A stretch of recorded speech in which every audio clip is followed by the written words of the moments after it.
Salut Marie-Danielle. Salut Sébastien. Je suis content qu'on prenne ce moment-là ensemble. Ça me touche beaucoup parce que, tu sais, juste pour que le monde le sache, on se connaît pas tant que ça. Non. Vraiment pas. On s'est croisés dans le cadre... moi, j'ai suivi des cours pour devenir thérapeute au Centre de relations d'aide de Montréal. Puis c'est là que je t'ai rencontré. Toi, tu es thérapeute en relations d'aide, déjà. Puis j'ai tout de suite reconnu chez toi quelque chose qui résonnait en moi.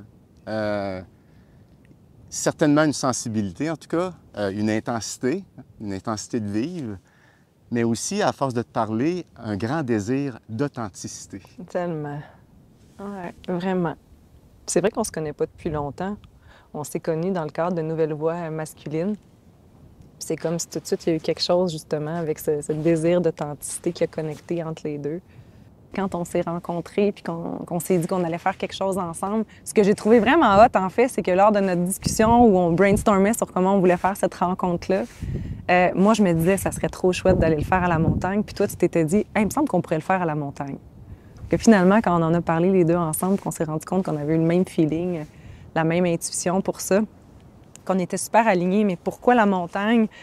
C'est tellement symbolique pour moi, la montagne. J'aime ça en parler parce que je trouve que c'est un lieu, dans les moyens que je donne dans mon livre, c'est un lieu pour se recentrer, pour se déposer avec nous-mêmes. Je trouve qu'en nature, on a une possibilité d'entendre un peu plus notre souffle, un peu plus ce que notre cœur a à nous dire. On dirait qu'en forêt, il y a quelque chose qui se dépose. Puis pour moi, c'est une quête. C'est une quête d'arriver en haut. Je trouve que c'est symbolique pour cultiver le courage, pour cultiver la détermination, parce que c'est ça, être authentique. Ça demande du courage.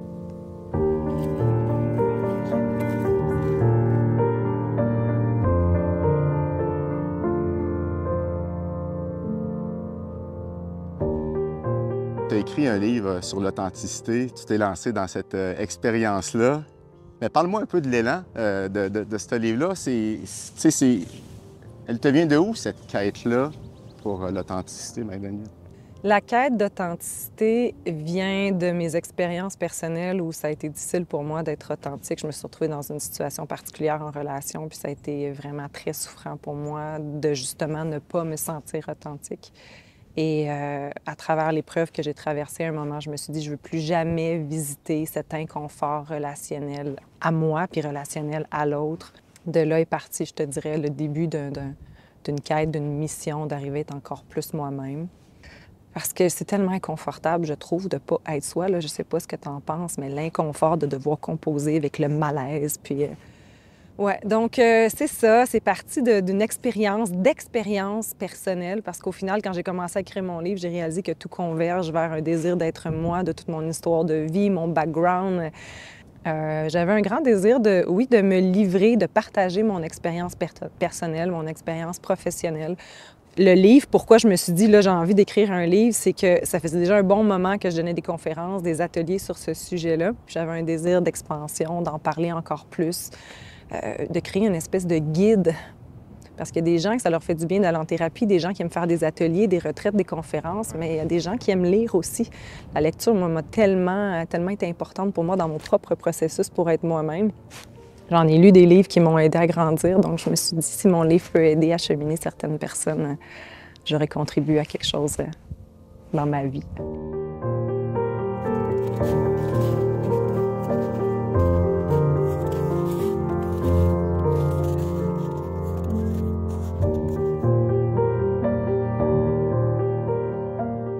Avant de faire cet entretien-là avec toi, je me suis comme préparé, puis en même temps, je me suis dit, je dois laisser aller ça. Puis plus que je me préparais, puis j'ai eu des conversations avec des amis, je me rends compte que moi-même, expliquer ça représente quoi l'authenticité, pour moi, c'est complexe, puis c'est pas si simple que ça. Tout ce que je peux te dire, en tout cas en ce qui me concerne, c'est que c'est une quête qui a toujours été là. Mon désir de relation authentique, mon désir d'être vrai, comme une telle expression de moi. Mais en même temps aussi, je me rends compte avec le temps que de rester collé à soi ou de se rapprocher de soi le plus souvent possible, c'est comme un engagement. Ah, tellement. C'est un mode de vie. Fait que pour moi, l'authenticité, à la décrire, je dirais d'abord que c'est un mode de vie. C'est quelque chose dans lequel on vit. On n'essaie pas d'intégrer l'authenticité dans sa vie, mais plutôt de vivre, que notre vie devienne une quête d'authenticité. En tout cas, moi, c'est comme ça que je le vois. Puis, je me rends compte que c'est juste un travail journalier C'est à du faire quotidien. à tous les jours. C'est juste un travail d'acceptation de là où je suis aujourd'hui, dans l'instant présent. Oui, c'est tellement vrai. C'est quotidien. C'est un engagement au quotidien. J'aime que tu utilises le mot engagement. Être soi, c'est un engagement envers soi-même. De suivre à tous les jours, d'honorer, de respecter ce qui est là. C'est de l'attention minutieuse, c'est de la curiosité, c'est d'être aux premières loges des nouvelles de ce qui se passe à l'intérieur de nous pour que notre journée, notre semaine soit adaptée à notre réalité. Puis c'est sûr qu'il y a des engagements, d'autres engagements extérieurs qu'on ne peut pas nécessairement toujours changer. Là, des fois, ça ne me tente pas le matin de faire une tâche qui est prévue à mon agenda, mais d'être authentique, c'est d'accueillir que là, bien, ça ne me tente pas, mais parce que je me suis engagée à le faire, je vais le faire quand même. Exact. Mais c'est vrai que c'est un travail quotidien. Ouais.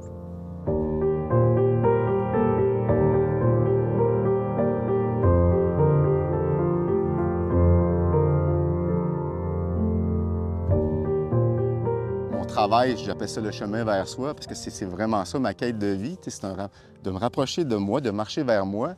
Je me rends compte souvent que l'authenticité passe beaucoup plus souvent pour moi dans ma prise de conscience que je ne le suis pas. Ah oui, c'est bon! Déjà, à cet instant-là, je trouve que je suis authentique. Parce que l'authenticité, pour moi, c'est pas... À un moment donné, c'était une quête d'être authentique le plus souvent possible. Tu comprends-tu? Ça devient comme quasiment forcé, là. Exact. Puis comme dans la performance. Puis à un moment donné, j'y arrivais pas tout le temps, tu sais. Puis je me suis dit, juste d'en prendre conscience, puis d'être capable de te le dire à toi-même. Hey, là, Sébastien, là, t'es pas vraiment authentique face à toi-même par rapport à ce qui se passe dans ta vie. Il y a quelque chose qui m'arrête ou qui me bloque ou il y a une peur qui est présente. Fait que juste d'en prendre conscience, pour moi, c'est un degré d'authenticité qui est important. C'est pas nécessairement l'idée de suivre le chemin pour y aller. Je sais pas comment est-ce que toi, ça se manifeste pour toi, ce travail quotidien-là de regard sur soi, d'observation. Comment est-ce que tu vis ça au quotidien, toi? C'est vraiment dans l'écoute. Je disais tantôt l'écoute minutieuse, dans l'écoute minutieuse de ce qui se passe pour moi. Comment je le vis au quotidien, je me permets de m'arrêter plusieurs fois. Puis quand je dis m'arrêter, c'est un peu comme on a fait tout à l'heure avant de commencer. On s'est donné un 2 minutes de cohérence cardiaque, juste de se déposer, d'être là dans l'ici et maintenant pour aider à sentir, bon, qu'est-ce qui se passe? OK, t'es stressé. T'as peur de pas être à l'heure. T'as peur de pas y arriver. OK, qu'est-ce que je peux faire? C'est quoi mon nouveau besoin pour m'adapter à l'inconfort que je ressens? T'sais, c'est vraiment de donner de la valeur puis de donner de l'importance à ce que tu ressens, à ce que je ressens. J'ai vraiment développé cette capacité à écouter. Puis, tu sais, j'ai peur que ça fasse un peu oui, j'ai réussi. Non, des fois, j'y arrive pas, là, comme je te disais tout à l'heure. Mais c'est dans l'écoute minutieuse. OK, là, c'est vrai. Là, si je fais ça, je suis pas en train de jouer dans mon équipe. J'aime cette expression-là. Est-ce que je suis en train de jouer dans mon équipe si je continue dans cette direction-là actuellement? Non, là, tu n'es pas en train de jouer pour toi. Qu'est-ce que je peux faire pour me réajuster? C'est de l'ajustement continuel de s'écouter et d'être soi.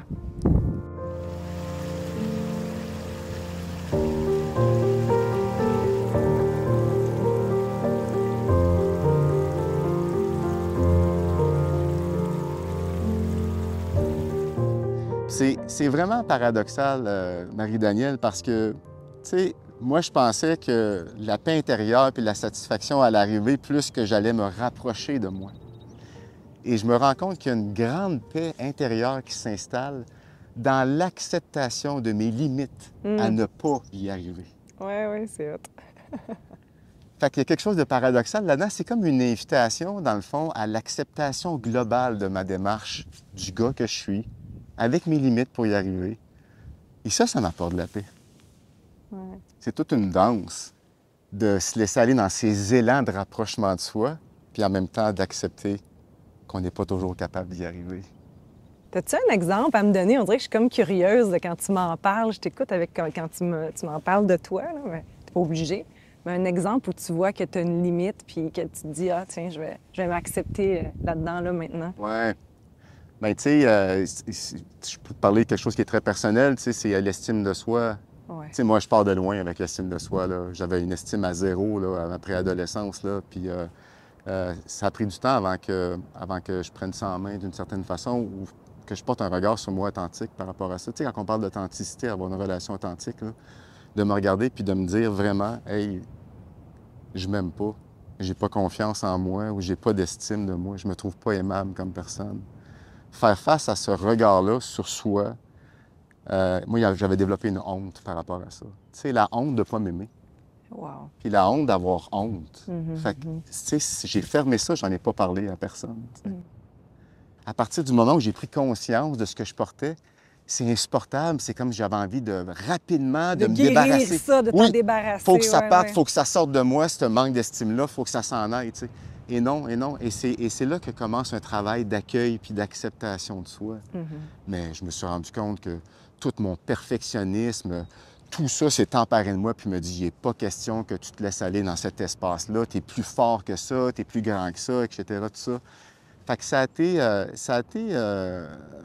un travail d'accueil puis d'acceptation vraiment euh, d'aller voir cet espace-là où j'ai pas d'estime de moi, puis d'apprendre à vivre avec ça, puis d'apprendre à accueillir ça. Puis c'est sûr que mon premier élan, c'est que je veux pas être avec ça. Je veux pas vivre ça, je veux pas être ce gars-là. Ouais, ouais. Je veux pas être cette personne-là qui n'a pas confiance en elle. Tu sais. Mais non, ça m'habite. Fait que j'y laisse plus de place maintenant. Merci de me le partager. Merci de me le confier. Je suis empathique à cette honte-là que tu me nommes, que tu peux porter, puis le manque d'estime que tu travailles à accueillir. Tu sais, pour moi, être authentique, c'est, oui, avec les autres, mais on est authentique avec les autres dans la mesure où on est authentique avec soi, d'une Tout à certaine fait. façon. Ça part de nous-mêmes pour l'être en relation avec les autres. Ça, c'est clair. Fait que, tu sais, pour moi, le travail d'authenticité, c'est d'être authentique par rapport à soi. Tu sais, qu'on se parle vraiment puis qu'on se dise les vraies choses face à soi-même. Les choses qu'on aime, les choses qu'on aime moins. Puis de voir qu'est-ce qu'on va faire avec ça. Oui, tout à fait. Mais dans ton livre, tu donnes aussi des exemples personnels de toi. Ouais. Des Je me livre beaucoup. Oui, tu te livres beaucoup dans ton livre. À un moment donné, je me suis dit, Sébastien, OK, est-ce que c'est vraiment en train de se passer? Les gens vont me lire. Ça peut paraître un peu, peut-être, naïf, mais c'est pas un jugement là, que je porte sur moi quand je dis ça. C'est juste, c'est tout dans ma naïveté de « Ah, je vais en parler, je vais nourrir les gens, je vais me livrer. » Mais à un moment, j'ai comme réalisé que, ben oui, on allait me lire. On allait lire toutes ces parties d'intimité de ma vie, mon propre processus à moi. Puis ça m'a donné un petit vertige d'assumer, en fait, que ce qui était là, j'avais vraiment envie, en fait, de le partager aux gens, de me montrer là-dedans, parce que je pense que c'est ça qui peut être aidant aussi. Souvent, je dis en conférence, si vous saviez combien moi, je viens de loin dans l'amour puis l'acceptation de moi-même, puis comment j'avais une faible estime de moi, souvent on me dit « Ah ouais, ben ah oui, je m'aimais pas, là, j'étais pas bien avec moi-même, j'étais pris dans une espèce de complexe d'infériorité, je me sabotais continuellement, la petite voix dans ma tête qui me tapait dessus tout le temps. » Ça a été vraiment un travail d'accueil puis d'acceptation de toutes ces parts de moi toute cette partie de moi que j'aimais pas, ces parties de moi que j'arrivais pas à accepter, à accueillir avec bienveillance. J'ai versé des larmes. J'ai versé des larmes par moment de revisiter mon histoire, puis de réaliser aussi qu'il y avait des choses qui étaient bien réglées en dedans de moi, mais quand même avec un désir de le partager parce que ça fait partie du processus pour en arriver là où je suis, bien, où j'étais au moment où je l'écrivais, parce que ça se continue par la suite. Mais ça m'a demandé d'être sensible à moi. Il y a des choses plus crunchy que j'ai livrées, puis c'est pas nécessaire que je dise c'est quoi qui est plus crunchy pour moi, parce que toi, tu peux lire puis dire ça, c'est crunchy, puis moi, je suis comme, ah non, ça, pour moi, c'est facile d'en parler. J'ai pas envie nécessairement de nommer ça.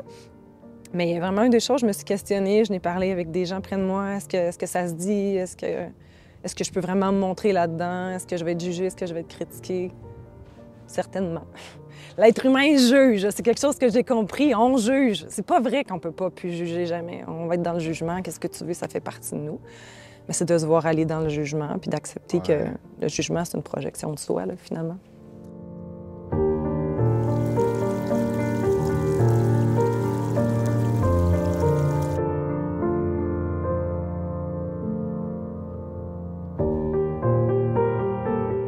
C'est ça, j'ai vécu beaucoup avec un personnage dans ma vie, avec la peur ultime du rejet constamment, tu sais. Puis, tu sais, c'est aujourd'hui, à l'âge où je suis rendu maintenant dans ma vie, que je me donne vraiment beaucoup plus cette permission-là d'être vrai, authentique dans mes relations, même avec des gens que je connais pas beaucoup, d'emmener cette teinte d'authenticité-là, c'est toujours apprécié. Oui, c'est vrai. C'est tout à fait juste. Puis ce qui est intéressant aussi dans tout ce que tu nommes, c'est le rapport au rejet. Dans la peur d'être rejetée, je vais me changer, je vais adopter des personnages, mais finalement, c'est moi que je rejette. Et je me prive de la possibilité d'être vraiment libre, d'être moi-même, de pouvoir me nourrir en relation avec les personnes avec qui je suis. Moi, c'est un concept que quand j'ai compris ça, je me suis dit, OK, si je me change, c'est moi que je rejette. c'est moi que je laisse tomber. Puis si les gens autour de moi me jugent et que ça me fait souffrir, bien peut-être qu'il faut que je me questionne sur le choix des personnes qui sont autour de moi. Ben oui, exactement. Puis ça naît des choix, ça aussi, qui sont en lien avec marcher vers soi ou se respecter, que certaines relations, à un moment donné, qui ont fait leur temps, puis il faut apprendre à les laisser et à faire face au courage de dire non ou de laisser cette personne-là, peu importe qu'est-ce qui nous habite. Il y a toutes sortes de peurs qui nous habitent pour éviter, justement, de sortir de certaines relations dans lesquelles on n'est pas confortable. Puis ce que j'aime dans ce que tu dis aussi, parce que tu parles des peurs, mais finalement se choisir, puis j'ai comme envie qu'on le nomme, que ce soit dit, c'est qu'en écoutant les peurs, puis en étant sensible à la peur que je vis en relation avec l'autre, ça va me permettre éventuellement de sentir mon besoin. Mais si j'écoute pas la peur, puis que je marche avec la peur, c'est comme la peur qui domine, j'irai pas vers mon besoin. Et c'est ça qui est important dans un processus d'authenticité. On prend conscience que cette émotion est présente, l'accueillir, là, souvent, mon chum, un moment donné, il m'a dit hey, moi, après 3 ans de formation, on me disait accueillir, accueillir. Qu'est-ce qu'il me raconte, accueillir? De quoi il parle? C'est quoi ce mot-là? Mais accueillir, ça veut dire se permettre de la vivre. Puis la vivre, encore une fois, c'est pas intellectuel. Le vivre, c'est d'accepter de souffrir. C'est d'accepter d'avoir mal. Là, je parle plus fort, là, tout d'un coup, je m'anime. Mais c'est vraiment d'accepter que c'est ça. C'est inconfortable. Une peur, c'est pas cool. Il n'y a jamais entendu personne qui me disait qu'il avait peur puis qui trouvait ça le fun d'avoir peur. Avoir peur, c'est plein de sensations dans notre corps, notre cœur, notre bouche, notre tremblement, des vertiges, chaud, froid. C'est pas agréable.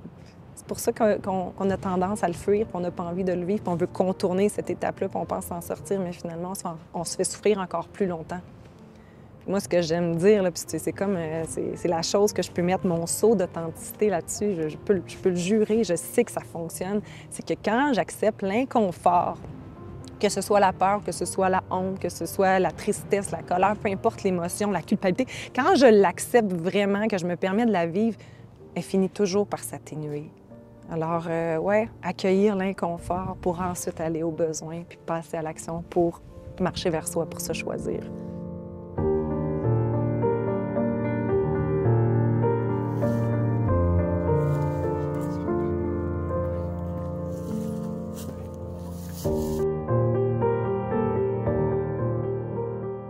L'inconfort, en tout cas, à mes yeux, à moi, c'est comme, c'est presque inévitable, en quelque part, quand on décide d'apprendre à s'aimer et à poser des gestes pour soi. Je me suis rendu compte que j'avais peu de tolérance à l'inconfort, mais peu de tolérance à l'incertitude. Parce que parfois, quitter quelque chose pour s'en aller vers quelque chose qui nous convient mieux, il peut y avoir une période où ça peut être une espèce de vide, un espace qui demande un temps d'accueil. Je sais ce que je veux plus, je m'en vais vers ce qui m'appelle. L'inconnu. L'inconnu, mais sans savoir qu'est-ce qui m'attend. Ouais. J'ai laissé beaucoup ici, mais qu'est-ce qui m'attend de l'autre Parce côté? que j'ai senti qu'il fallait que j'aille là, mais je ne sais pas encore ça va être quoi le résultat. Exactement. Ouais. Puis, tu sais, c'est là que j'ai appris, fais confiance en ce qui t'habite à l'intérieur. Fais confiance en cette voix-là qui te parle, puis qui dit, c'est là qu'il faut s'en aller. C'est ton super pouvoir, c'est ton intuition qui te parle. Exactement. C'est magique. Exactement. Parce qu'être à l'écoute de sa voix intérieure ou de son intuition, c'est un grand geste d'amour pour soi. Mais oui, vraiment, de ne pas douter de ce que nous ressentons à l'intérieur de nous. On me confie ça tous les jours en consultation, dans les ateliers que je donne. Je doute, ouais, mais comment on sait si c'est vraiment mon intuition? Tu le sais parce que c'est ça qui te parle en dedans. La première petite voix que tu entends, en général, c'est rare qu'elle te ment. Après, c'est que là, il y a le doute embarque, les peurs embarquent, puis il y a d'autres voix qui viennent étouffer l'intuition. Tout ce qui provient de l'intérieur, pour moi, ça a de la valeur. Tu le sens comme ça a de la valeur. Quand quelqu'un me partage qu'il souhaiterait quelque chose, là, puis on dirait que le ton de ma voix descend quand je te le dis, pour moi, là, ça devient comme « wow, c'est beau ce que tu me nommes. Il faut que tu fasses quelque chose avec ça. En tout cas, moi, je t'encourage à le faire. J'ai envie d'y croire avec toi. » Ça me touche, ça me donne envie de pleurer vraiment parce qu'il y a des gens qui l'ont fait pour moi, qui m'ont dit « j'y crois ». Puis ça m'a donné des ailes, puis ça m'a permis de me réaliser jusqu'à aujourd'hui, puis de me suivre. Alors, si mon livre peut aider à ça, si ma prise de parole peut aider à ça, bien, je pourrais dire que j'aurais réussi ma mission. Ouais. Ça me touche beaucoup. Je trouve ça tellement beau que tu parles de ça, Marie-Danielle. Puis, tu sais, j'aurais envie, en terminant, de te dire, venant d'un gars comme moi qui a tellement l'habitude de tout faire tout seul dans sa vie, parce que pour moi, ça a été une façon de survivre, de m'arranger tout seul, d'accepter que j'ai besoin des autres. D'accepter que... Ah ouais, ça me touche de dire ça. D'accepter que d'apprendre à s'aimer, à s'accepter, puis de marcher vers soi, c'est un travail qui se fait aussi avec l'aide des autres. C'est un travail qui se fait dans l'encouragement, puis d'accepter que j'ai aussi souvent besoin de support, Ouais. que je ne suis pas la personne forte que j'aimerais être tout le temps, que des fois que je me dis non, là, j'ai besoin d'aide. J'ai besoin qu'on me supporte, là, c'est difficile ces temps-ci. Mais de voir qu'un travail vers soi, ça se fait aussi dans la relation avec tous les autres autour de nous. Et je te dirais même surtout, probablement. Oui, surtout dans la relation. Ah, merci Marie-Danielle. Merci pour ce moment-là qu'on a passé ensemble aujourd'hui. Ça me touche beaucoup. Puis c'est important de parler de l'authenticité.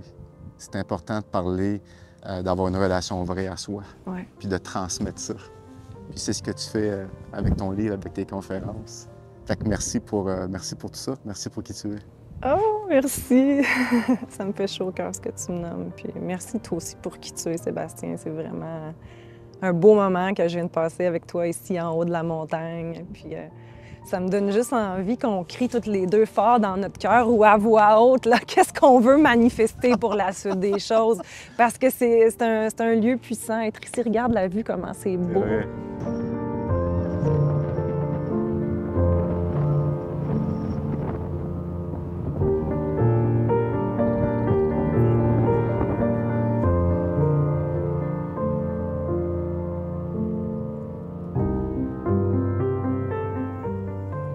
Écoute, moi, j'ai juste envie de continuer à dire que faire confiance, lâcher prise, faire confiance en qui je suis, à ce qui m'habite, à mes élans, à ma voix intérieure. Je peux pas me tromper dans ce chemin-là. Non, tu te tromperas pas. On se fait ça un câlin pour se réchauffer? Merci.